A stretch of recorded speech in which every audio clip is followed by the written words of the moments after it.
Number 3، نیک لوگوں سے دعا کے لیے کہنا، نیک لوگوں سے دعا کے لیے کہنا۔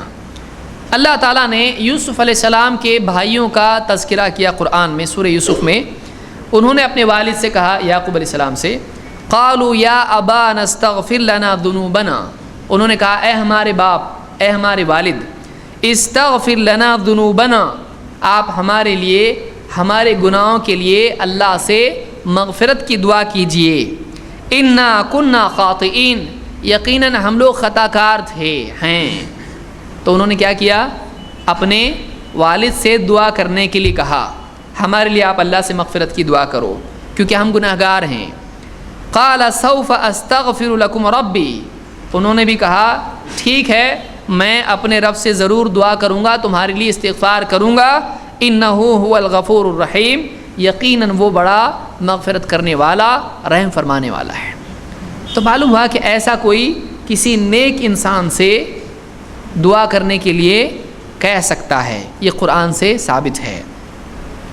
وہ کسی اور نبی کے پاس نہیں گئے، ابراہیم علیہ السلام کی قبر پہ گئے یا فلاں کی قبر پر گئے، نہیں، انہوں نے کیا کیا؟ اپنے والد صاحب سے کہا کہ ہمارے لیے، ہم گناہ گار ہیں، آپ ہمارے لیے دعا کیجیے۔ حدیث میں بھی یہ چیز ملتی ہے، سورہ یوسف میں حدیث میں بھی یہ چیز ملتی ہے، صحابہ کا بھی ایسا عمل ملتا ہے۔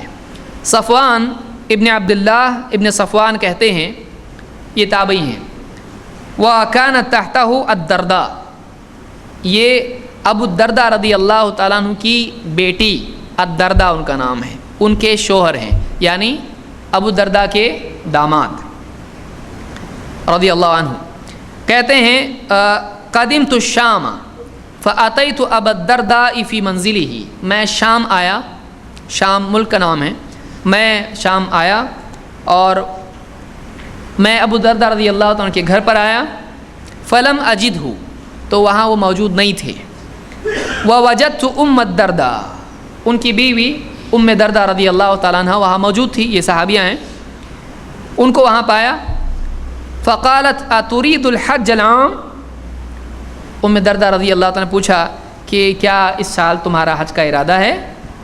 فقلت نعم، کہا کہ ہاں حج کو جا رہا ہوں میں۔ قالت فادع اللہ لنا بخیر، ہمارے لیے اللہ سے خیر کی دعا کرنا، ہمارے لیے اللہ سے خیر کی دعا کرنا۔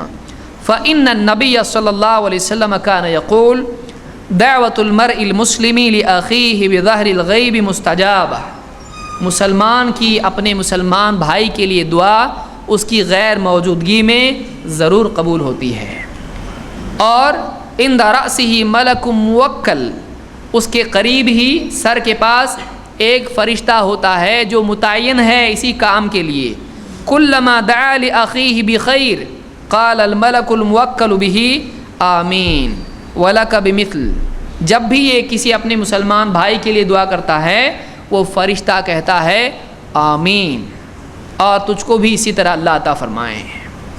جب بھی کوئی مسلمان کسی مسلمان کے لیے دعا کرتا ہے فرشتہ کیا کہتا ہے؟ آمین، اور تجھے بھی اللہ تعالیٰ خیر عطا فرمائے جیسا تو نے اس کے لیے خیر مانگا۔ یہ نہیں کہ جو مانگ رہا وہی ملے گا، تو کوئی آدمی ڈرے گا اللہ اس کو نیک بیوی دے، تو یہ نہیں کہ اس کی بھی شادی ہو گئی، ایسا نہیں، تو یعنی جیسے تو نے اس کے لیے مانگا اللہ اس کو بھی عطا فرما، اس کو بھی عطا فرما۔ بیچارہ کوئی بھی کسی کے لیے نکاح کی دعا، یعنی کوئی بزرگ ہے اللہ ایک دم بہت عمر ہو گئی اور اس کے بعد میں بڑھاپے میں بولے حضرت ہمارے لیے ذرا دعا کرو، کیا دعا کرنے کی ہے؟ تو میں نہیں کرتا بھائی، میرا ہو جائے گا نکاح اس عمر میں۔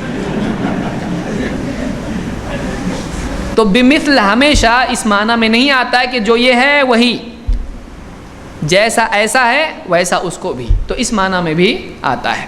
تو بعینی ہی اس چیز کے لیے ضروری نہیں ہے، اس لیے ڈرے نہیں، کسی کے لیے دعا کیا کریں، کوئی مسئلہ نہیں ہے۔ تو بہرحال اس حدیث سے، اس کو امام مسلم نے روایت کیا ہے، اس سے بات معلوم ہوتی ہے کہ صحابہ ایک دوسرے سے دعا کرنے کے لیے کہتے تھے، ایک دوسرے سے دعا کے لیے، یہ تیسرا طریقہ ہے یعنی وسیلے کا۔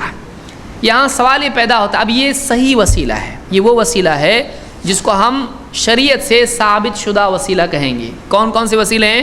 نمبر 1 اللہ کے ناموں کے وسیلے سے دعا کرنا، 2 اپنی نیکی کے وسیلے سے دعا کرنا، 3 کسی نیک بندے سے کہنا کہ ہمارے لیے دعا کرو.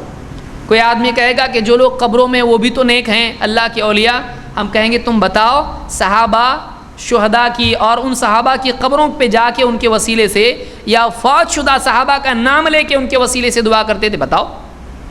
نہیں ہے. بتاؤ, ہم بھی کریں گے. اگر صحابہ کرتے تھے ایسا ہم بھی کریں گے ایسا, لیکن ایسی روایت ہم کو نہیں ملتی ہے, تو یہ ذریعہ ثابت نہیں.